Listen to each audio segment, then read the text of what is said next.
Here's a film that's black and white in every aspect. Welsey Ruggles' tale of how Oklahoma was transformed from Indian territory to oil-rich statehood most certainly deserved the Outstanding Production Award, now known as Best Picture, in 1931. The extended opening sequence of pent-up pioneers racing across the parched earth to stake their claim to free land is a marvelous cinematography, Edward Cronger, and editing, William Hamilton. Think Ben-Hur with wagons instead of chariots.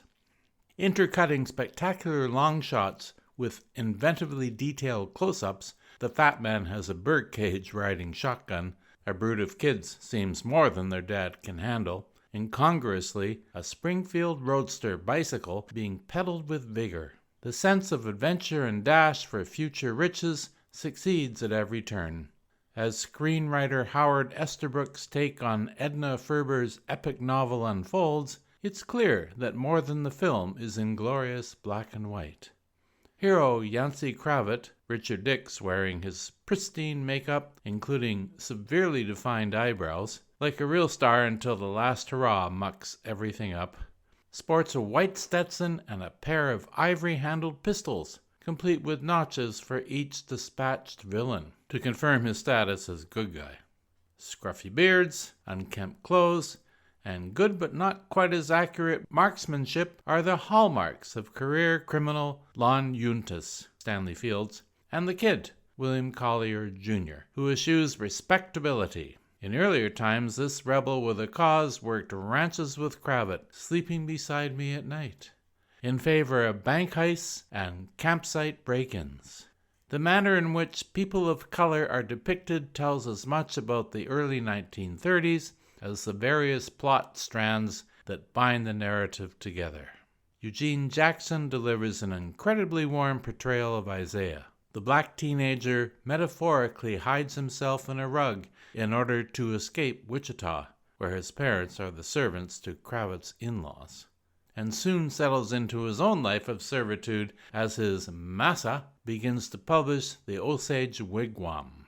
Riding into town, Jackson dutifully gleams with stereotypical rapture as a heaping load of watermelons are pointed out to him by his otherwise progressive, Cravett favors giving Indians the vote, savior. In the portrait painting opening credits, the audience is introduced to the happy-go-lucky character while, with his engaging eyes never looking up, he applies spit and polish to his better's boots. Indian lover Cravett can be spotted smoking a peace pipe and crafting editorials that champion the rights of those who received $1.40 per acre from the U.S. government. Not as kindly disposed towards First Nations is Sabra Cravett. Irene Dunn does everything she's asked, playing the long-suffering wife. Every few years, hubby heads to the next uncharted territory and never bothers to let his wife and children know what's become of him. His surprise returns always find a forgiving spouse and delighted kids, but has to endure seismic character shifts that threaten to redefine implausibility.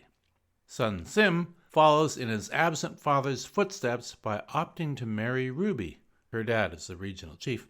First to his mother's horror, which suddenly vanishes on the news that her better half has known of their relationship for some time and approves.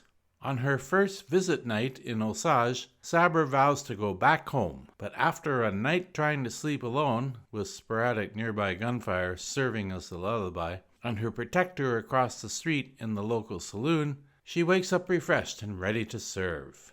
Curiously, as the years, then decades, pass, the rise from donkey-leading ribbon salesman to hugely successful merchant by the token Jew, Saul Levy, played with dignity by George E. Stone, is one of many ways the creative team employs to show and tell the changing fortunes. The production's focus takes a decidedly feminist turn. Sabra runs for Congress while her daughter marries shamelessly for cash.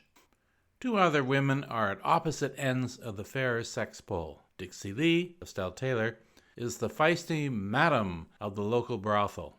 Her beauty inspires the scorn, deeply recessed jealousy, and hatred of Sabra's straight-laced friend, Tracy Wyatt.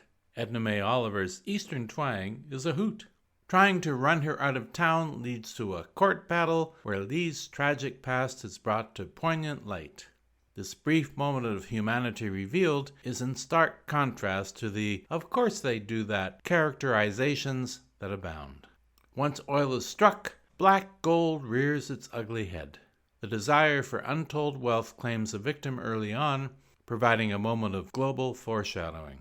None of the filmmakers could have begun to imagine just how the insatiable thirst for Texas tea would continue to horrendously fuel the notion of economic growth at any cost and desire to be solidly in the black when, surely, more tempered shades of gray would better suit the powerful and disenfranchised alike. 4 stars for this. And if you enjoyed this review, please subscribe to our channel.